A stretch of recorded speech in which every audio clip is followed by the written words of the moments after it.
Moonstone Island is the perfect blend between retro Pokemon, Stardew Valley, and Harvest Moon, and I am obsessed. Hello everyone, and welcome back. I am on a mission to find cute and cozy games, and today I'm going to tell you everything you need to know about Moonstone Island before you go out and buy it to decide whether you want to try it out. So we're going to cover what the game is about, what you can do in it, what the relationships are like, what the gameplay is like, and some of the bad points about the game. So with that being said, the first thing we're going to talk about is the game itself and what it is all about. Moonstone Island is a creature collecting life sim set in an open world with 100 islands to explore. You get to make friends, brew potions, collect spirits, and test your strength in card-based encounters to complete your alchemy training. So as you start your alchemist training, you move to an island in the sky to complete your training. You arm yourself with a team of natural spirits,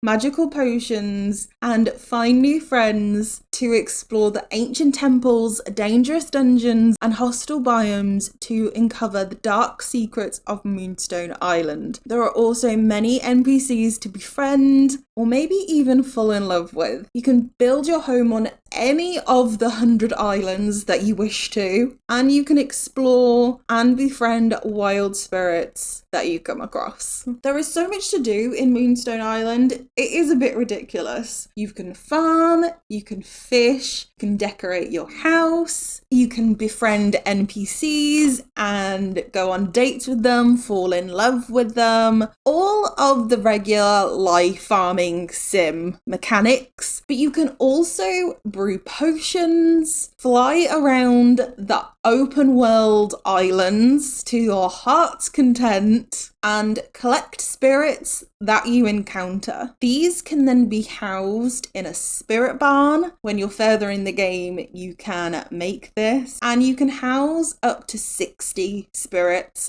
at one time. There are multiple dungeons that you can find, and there are ancient temples around this open world, which makes it so much fun to go explore and see what is out there. But this means that it is entirely up to you what you want to do with your days on Moonstone Island. You can explore, you can become a farming sim, you can become a collector, you can become a forager. It is completely up to you. I love that about this game. So you know what you can do in the game, but what about your energy levels, resources, tools, and everything in between? Your energy levels go down every time you hit rocks, chop down trees, grab resources for anything that you might want to craft or complete quest-wise. You also use your energy to fly between the different islands. You hold down E, for example, to charge up your broom, release it, and that'll use some of your energy to fly between the different islands. If you can't make it to an island, say you're on your broom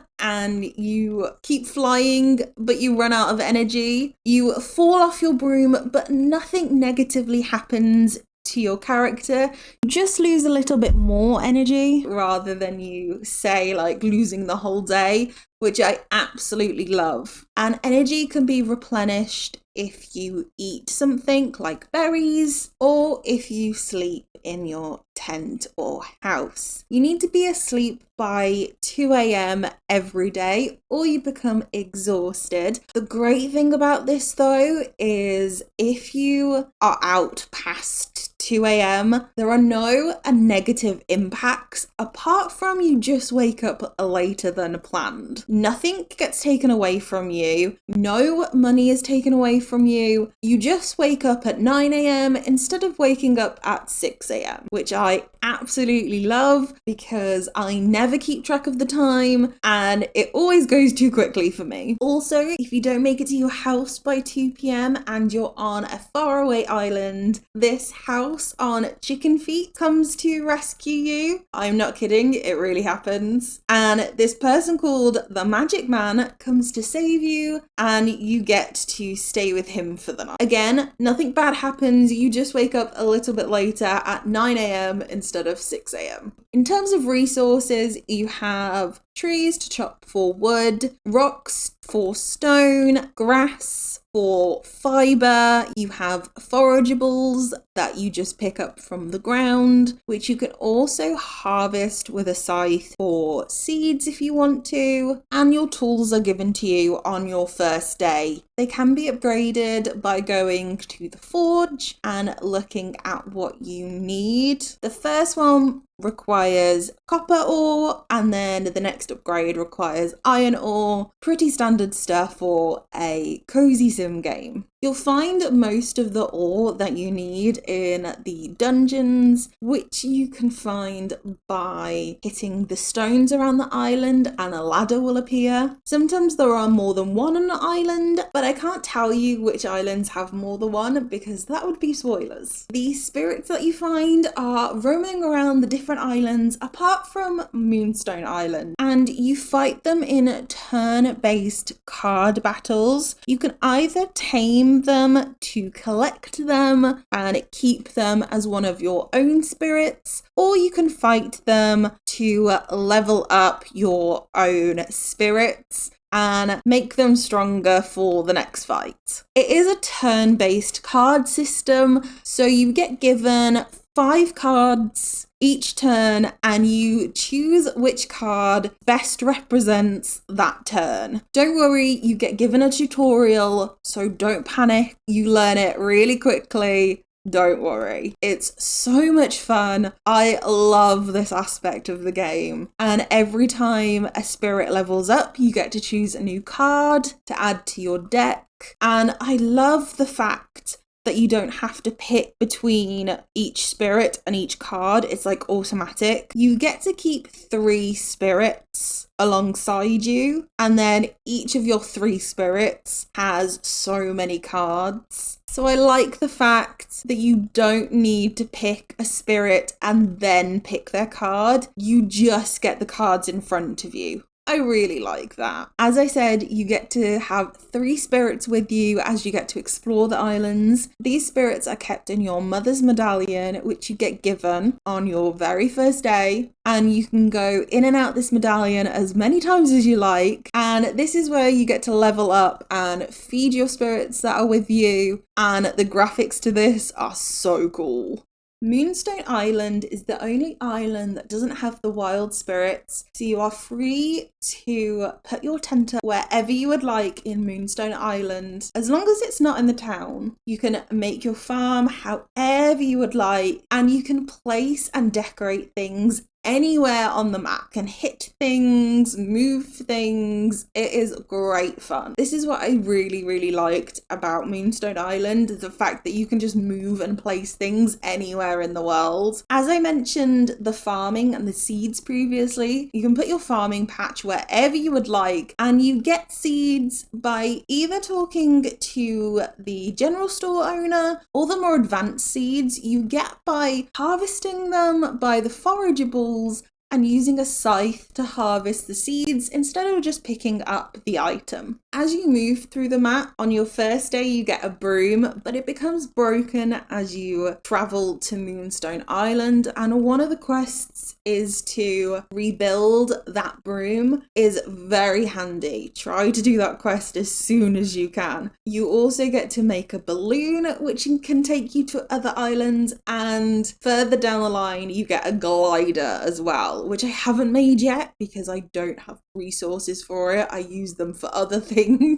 So the glider is my next thing on my to-do list. That is how you move around the island generally. There are other ways as well, but I'm going to keep those spoiler free. How you progress in this game is by the quests. The NPCs in the town will give you letters, sometimes asking for requests or things that they would like for you to do for them. That will encourage you to further along the progression of the game. Also, you can explore more islands, which will open up the world for you, and you can discover more spirits, discover different ore, discover different dungeons. There's lots of progression that way that doesn't have to be just quest based. You also find different decoration patterns, which will further the progression in your customization of your home. With your house, there are so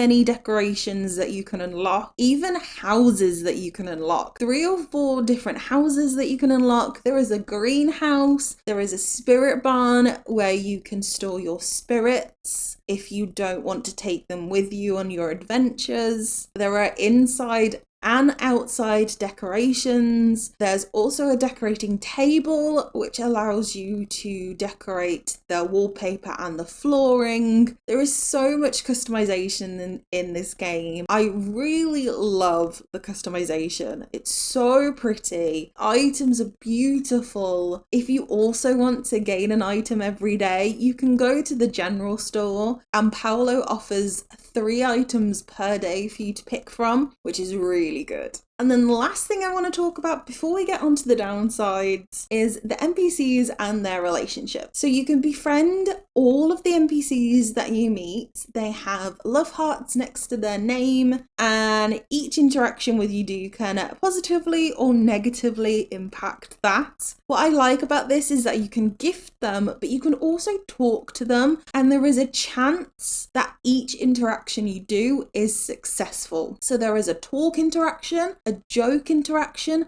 and a flirt interaction. So depending on how many hearts you have with that person, depends on how successful each one of those options will be. Now, this does take a lot of work and does take a lot of time to get these hearts up, but once you do, you can then go on dates with them, you can fall in love with them. Any of the NPCs have this option as well. Each NPC has a pronoun, so he, him, she, her, they, them. Some NPCs are bisexual, and they have LGBTQ plus characters in there as well. The dialogue is really unique for each character as well. Apart from the initial hello, I haven't actually had an NPC that's repeated a sentence to me yet. That is insane. The dialogue is so unique, and it really immerses you in this cozy game. I love it. So I've told you everything about the game. So the downsides about the game. There isn't many downsides, to be honest. I absolutely love this game. The graphics are stunning.